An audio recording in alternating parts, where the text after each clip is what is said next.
La verdad que... Recuerdos por lo pronto, ¿no? La matanza es algo más que un lugar de la política para nosotros, por lo menos para mí en lo personal. Yo estoy en la matanza y es como si estuviera con él. Es impresionante. No, pero Néstor es la matanza. Yo lo veo, para mí hay fotos icónicas de él acá en la matanza. La de Villa Palito, por ejemplo. Escuchame, otra que es también muy fuerte, me acuerdo, que me hizo reír ese Néstor, fue cuando acá en el Mercado Central, en FEMSA, en Coca-Cola, inauguramos toda la planta de distribución que vino el mexicano Salazar, que es el dueño de FEMSA, es la distribuidora de Coca-Cola. Claro, se vendía Coca-Cola a morir. La gente, bueno, estos la fundieron, sí, fundir la Coca-Cola, tenés que ser horrible, Gafe. Tenés que ser horrible para fundir la Coca-Cola, porque bueno, por ahí uno, qué sé yo, abre un restaurante, abre una fábrica de una cosa que no anduvo, que no le gusta a la gente y bueno, te fundiste. Le puede pasar a cualquiera en cualquier gobierno, pero la Coca-Cola, no, bueno, pero así todo. Me acuerdo cuando vi inaugurar el primer shopping acá en San Justo con escaleras mecánicas en el centro de San Justo, que recién charlábamos con Fernando Datos, ¿no? Datos de la vida, porque parecieran de la política, pero no, son de la vida. El shopping este que inauguramos llegó a ser el segundo en ventas en toda la Argentina. El shopping de La Matanza, el segundo en ventas en la Argentina. Impresionante. Y charlábamos con Fernando, que me decía también el McDonald's de la Ferrer, dijera mi amigo, no voy a decir quién, el humorista, era el segundo lugar de McDonald's de todo el país en consumo de hamburguesas, ¿no? Bueno, esta es la vida de los argentinos, poder darse gustos de ir a comprar algo al shopping o comerse una hamburguesa. Yo creo que hay que saber una cosa, compañeros, amigos, amigas, no fue gracias a una persona, sino a un modelo político y económico. Esto es claro, o sea, más allá de las virtudes, como esto que está pasando ahora, porque yo veo que últimamente hay una tentación muy fuerte de, bueno, que Macri, que darle. Y sí, no, pero que nadie les miente y los engañe tampoco haciéndoles creer que el fracaso de esto es por la impericia o la inutilidad o la incapacidad de un presidente. No. Que se hagan cargo los que levantaron estas políticas durante años, que se hagan cargo los que levantaron estas políticas durante años y hoy tenemos estas consecuencias. La legitimación, la legalidad tiene que estar vinculada siempre a la legitimación. Uno puede de repente obtener una gran cantidad de votos y sin embargo no hacer las cosas para las cuales se comprometió. No quiero tocar ningún tema ríspido, pero lo cierto es que hay una fuerte deslegitimación frente a gobiernos que no hacían lo que decían que venían a hacer, ¿no? Fundamentalmente. Yo creo que, y esto de Néstor, todos los días, es cierto, mirá, hablando, viste, hoy el tema del fondo es del Fondo Monetario Internacional, con las declaraciones de Stiglitz, el premio Nobel de Medicina, de Economía, perdón. Y cuando decía que en realidad el responsable de todo esto también es Macri y el Fondo Monetario, yo le escuchaba ayer o antes de ayer a Christine Lagarde poniendo cara de yo no fui, ahora diciendo, bueno, en fin, nos vinieron a golpear la puerta, nosotros no queríamos, en realidad, vamos, que vi luz, pasé y entré, no es así. Y me llevé 57.000 millones de dólares. Claro. Entonces, creo que fue eso, Néstor. volvió a darle a la política un lugar preponderante en la República Argentina. Estaba muy desprestigiada la política hasta que él llegó. Muy desprestigiada. Muy desprestigiada. Y él la volvió a colocar en un lugar donde se transformaron las condiciones de vida de los argentinos. Después, cuando decidió también pagarle al fondo en el año 2005. Yo por eso, para mí el punto de inflexión de este gobierno fue en el año pasado, en el año 2018, cuando decide recurrir al fondo. Así que, ya te digo, esto fue muy fuerte y fue paso a paso legitimando un gobierno como el de él. Y bueno, fueron 12 años y medio de grandes transformaciones y grandes avances. Que había problemas, sí, siempre lo digo. Solamente en los cementerios no hay problemas. Solamente los muertos no tienen problemas. Pero los que había se multiplicaron exponencialmente y surgieron otros que creíamos superados. A mí personalmente, el endeudamiento y el hambre me resulta algo intolerable e insoportable realmente. Me parece que no es justo. Me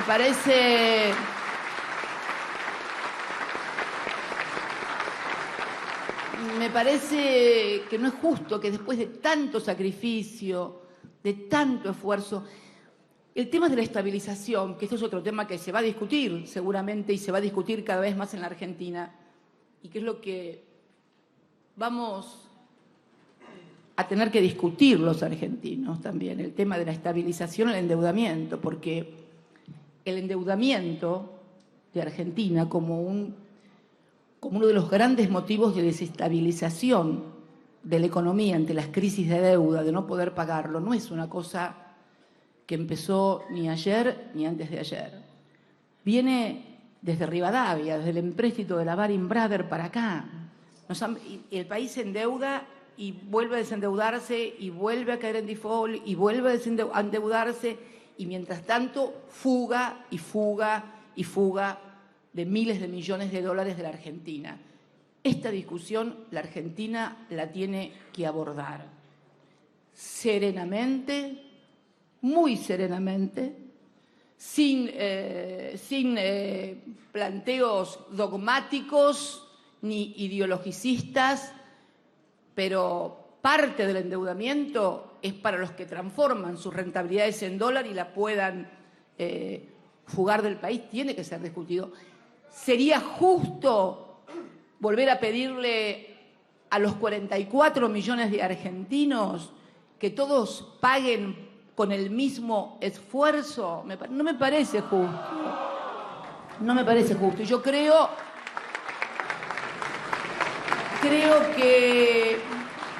que lo vamos a tener que discutir. Vamos a tener que analizar, que debatir, que discutir el tema de cómo se estabiliza la economía en la Argentina. ¿Cómo podemos hacerlo? Y con la comprensión de que no producimos dólares, no emitimos dólares. La Argentina emite pesos. Entonces, yo lo que digo es esto, ¿no? Ver cómo se discute esto en la Argentina, porque además las cosas que dijeron acerca de políticas fracasaron. No eran ciertas las cosas que decían. No era cierta que la inflación era por emisión monetaria. No era cierto. No era cierto que con tarifas altísimas iban a venir grandes inversiones. A ver, por primera vez en la República Argentina estuvimos casi 24 horas en un apagón fenomenal y todos los días sigue habiendo cortes en zonas y nadie... Claro, no tenés ninguna cámara de ningún canal de noticias corriendo a la señora que no tiene luz o que no tiene gas, pero esto pasa todos los días. Pero ¿cómo podés tener 345 millones de dólares de ganancia en un servicio que es público y que además es monopólico? Porque yo, si no me gusta el iPhone, puedo tener otras marcas de teléfonos, pero yo la luz me la da uno solo y me la da el precio que me lo pone ese. Esto no puede ser, entonces, aplicarse las reglas del mercado a algo que es no solamente un servicio público, sino que el que lo presta lo hace en forma monopólica. no es sensato esto, no es sensato. Entonces, esto también son cosas que habrá que discutir. Y creo que también en la formación de precios nos hemos dado cuenta que no era la emisión. Tenemos que ir a la formación de precios, a la dolarización de la economía y a los márgenes de ganancias también. Por allí sobre, digamos, los alimentos y todo aquello que constituye una primera necesidad para la gente. Me parece que hay que discutir en serio. Y esto no es para que nadie pierda plata, ni se agarre los pelos, ni ninguna cosa dogmática y socializante. Simplemente de sentido común. Porque cuando estábamos nosotros, que según ellos éramos horribles en términos económicos, se cansaron de ganar plata todos los empresarios. Y ahora solamente gana un pequeño grupo de empresarios que son los vinculados con el gobierno. Entonces, estas cosas también tienen que ser discutidas con los empresarios, con las pymes, que no pueden por allí aliarse en demandas con las grandes empresas que tienen otros intereses, otros costos, etc. O sea, es complejo lo que viene para la parte que viene. La Argentina que viene es una Argentina difícil. Es una Argentina compleja. Pero creo que tenemos una gran ventaja. Lo que pasó... No, una sola no puede. Si no son todos y todas, no se puede. Yo creo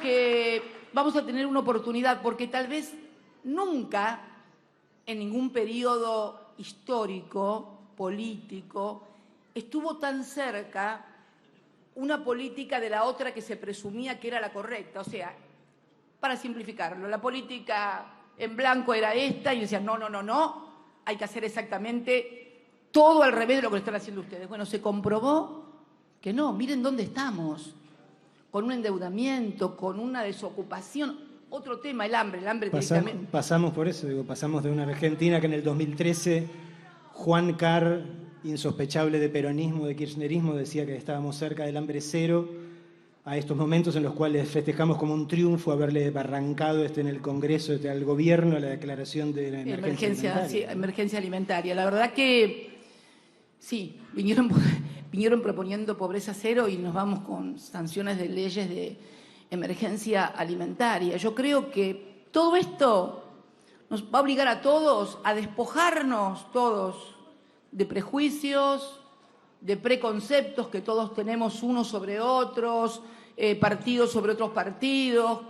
No. En serio que la Argentina necesita debatir las políticas que se tienen que aplicar, porque además no va a servir decir esto hay que hacerlo porque nosotros ganamos las elecciones. No, eso no va a servir. En todo caso, esto va a haber que hacerlo porque es lo único que se puede hacer para que la gente pueda vivir mejor y podamos comenzar a desendeudar el país. No porque ganen las elecciones. ¿Qué cosas más hay que probar que estamos dispuestos a dar para construir una historia diferente y un país diferente?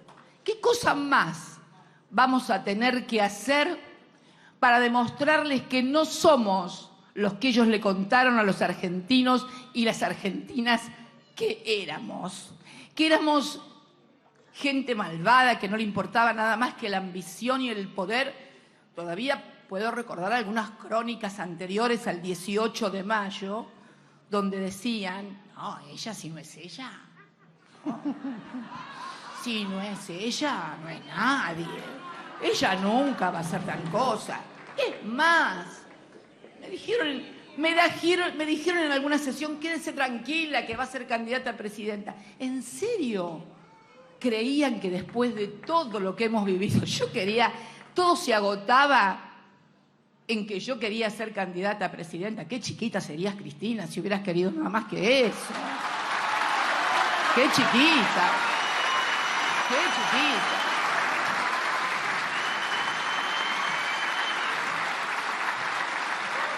Entendamos que con leyes, me parece muy bien lo de la emergencia alimentaria, pero que necesitamos políticas que le devuelvan a la gente el trabajo, fundamentalmente, ¿no? El trabajo. Me parece que el trabajo es, como siempre, la clave. Entonces, todo esto es un proceso que genera de formación y de capital social. Y creo que esto es lo fundamental de un país. Vos sabés que, inclusive lo de los recursos naturales, yo siempre digo, y sí, puedes tener muchos recursos naturales, pero los recursos naturales se agotan. Se acaba el petróleo, se acaba el gas. Y yo creo que un país tiene que diseñar un proyecto estratégico basado en el conocimiento, porque es lo único que nunca se agota y siempre demanda más. Es lo único. Eso no se agota nunca. Vos podés pensar estratégicamente hoy, sobre todo en esta etapa civilizatoria de la humanidad, vos podés pensar un proyecto estratégico de país y de sociedad únicamente si apuntás al conocimiento como gran recurso estratégico y agregar valor. Después van mutando los procesos productivos, pero si vos tenés el capital del conocimiento, eso es el infinito. Todo lo demás es finito. El gas es finito, el petróleo es finito, todo es finito. Lo único que es infinito es la mente humana y el conocimiento. Por eso nosotros hicimos también tanto hincapié en la ciencia y la tecnología. Y para nosotros era fundamental el desarrollo de la ciencia y la tecnología. Entonces, todas esas cosas. A mí me angustia mucho porque estoy a mí me angustia un poco porque, a ver, mis hijos, mis nietos, uno quiere que todos vivan acá, que todos vivamos acá, que tengamos un proyecto común de país. Y se hace muy difícil, a mí personalmente, el volver de vuelta a estar mucho peor o igual que lo que estábamos en el 2003, endeudados, sin trabajo, con hambre, con gente protestando en la calle, con empresarios fundidos, con comerciantes que cierran. Otra vez sopa, digo. Tenés miseria. Este es el tema. A mí me angustia.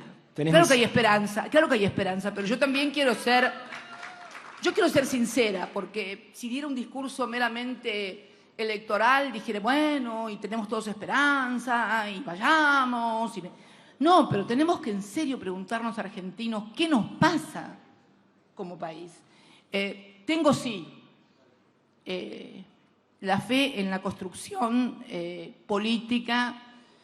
Creo que vamos a iniciar una etapa política diferente. Alberto es una persona de mucho diálogo, de mucho hablar, de mucho conciliar, es capaz de hablar 1, 2, 3, 4, 5, 20, bueno, pero yo quiero que también los sectores que más se han beneficiado y los que pueden seguir comiendo, estudiando, viajando, viviendo, le presten un poco de atención a los que ya apenas pueden sobrevivir. Me parece que esto es la etapa que viene, ¿no? Si no juego más. Sí.